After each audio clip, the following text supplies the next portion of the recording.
குறிப்பாக இந்த நாள் என்பது உள்ளபடியே ஒரு ஒரு மகிழ்ச்சியான ஒரு நாளாக பார்க்க. ஏன்னா வெறும் நாங்கள் இன்ஜினியர்ஸ் அப்படின்னு சொல்கிறத காட்டும் நாங்கள் தமிழ் இன்ஜினியர்ஸ் என்று சொல்லக்கூடிய ஒரு பெருமையோடு நாம் எல்லாரும் இங்கே அமர்ந்திருக்கிறோம் என்று தான் அதை நான் பார்க்கணும். ஏன்னா இன்ஜினியர்ஸை பற்றி தெரியும், ஒரு நாட்டை உருவாக்குறது கட்டமைப்புறது மட்டுமல்ல, ஒரு பண்பாட்டை நிலைநிறுத்துவது நாகரிகத்தை நிலைநிறுத்துவது எதுன்னு பார்த்தீங்கன்னா இன்ஜினியர்ஸ் உங்கள் கையில் தான் இருக்குது.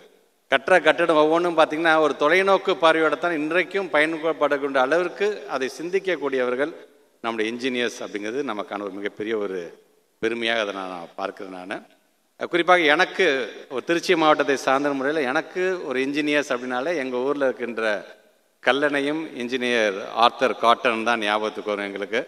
ஏன்னா ஒவ்வொரு ஆண்டும் கல்லணையில் தண்ணீர் திறக்கும் பொழுது அங்கே இருக்கின்ற ஆர்த்தர் காட்டனுடைய அந்த ஒரு திருவுருவ சிலை அங்கே இருக்கும்.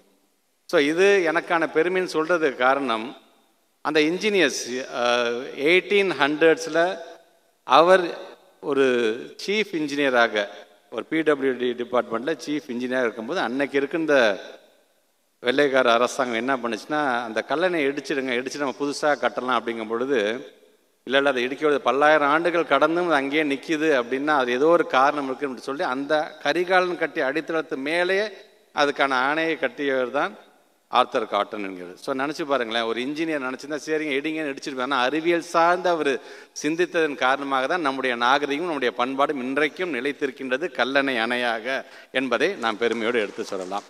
அப்படி அறிவியல் சார்ந்திருக்கின்ற இந்த அரங்கம், அதுவும் நம்முடைய மாண்புமிகு துணை முதலமைச்சருடைய திருக்கரங்களால் பணியாணையை பெறவிருக்கின்ற இந்த இளைய சமுதாயம், தொடர்ந்து இன்றைக்கு இந்த இளைய சமுதாயத்திற்காக உழைத்து கொண்டிருக்கின்ற 2 பேர், மாண்புமிகு தமிழ்நாட்டுடைய முதலமைச்சர், மற்றொருவர் நம்முடைய மாண்புமிகு துணை முதலமைச்சர்.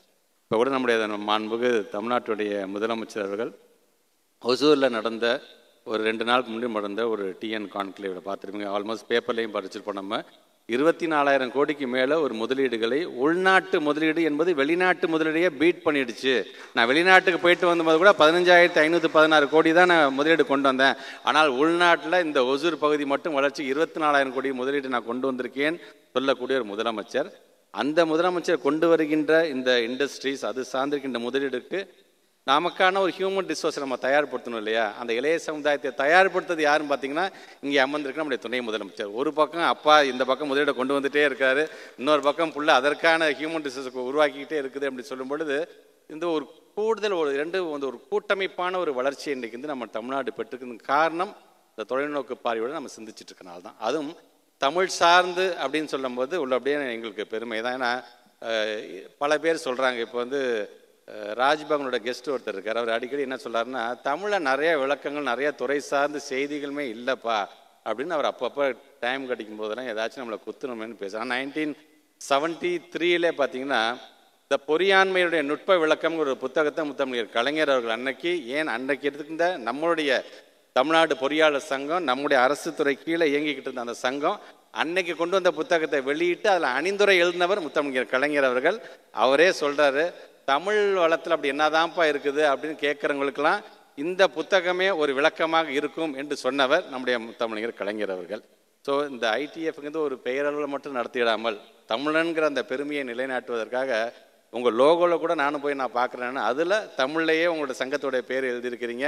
செய்திகளை படிப்பதற்கு தமிழுக்குன்னு தனியாக ஒரு ஆப்ஷன்ஸ் கொடுத்துருக்கிறீங்க. ஸோ தமிழ் அப்படின்னு வரும்போது எப்படியெல்லாம் வளர்க்க வேண்டுமோ அதை வளர்க்கக்கூடிய அனைத்து இன்ஜினியர்ஸுக்கும், உலகம் முழுவதும் இருக்கின்ற அனைத்து தமிழர்களுக்கும் இந்த நேரத்தில் நான் நன்றியை தெரிவிச்சுக்கிறேன்.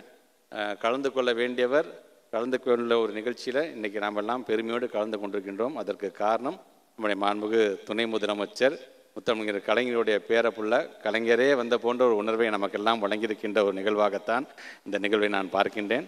வருகை தந்திருக்கின்ற உங்கள் அனைவருக்கும் மீண்டும் ஒரு முறை என்னுடைய வணக்கங்களையும் வாழ்த்துக்களையும் தெரிவித்து, இன்றைக்கு பணியாணை பெற இருக்கின்ற அனைத்து இளைய சமுதாயத்திற்கும், எத்தனை உயரத்துக்கு நீங்கள் சென்றாலும் சரி, எவ்வளோ மாதம் நீங்கள் சம்பாதிச்சாலும் சரி, நம்முடைய தாய்மொழியையும் நம்முடைய தமிழ்நாட்டையும் என்றைக்குமே மறந்து விடாதீர்கள் என்கின்ற விளக்கத்தோடு என்னுடைய உரையை நிறைவு செய்கிறேன். நன்றி, வணக்கம்.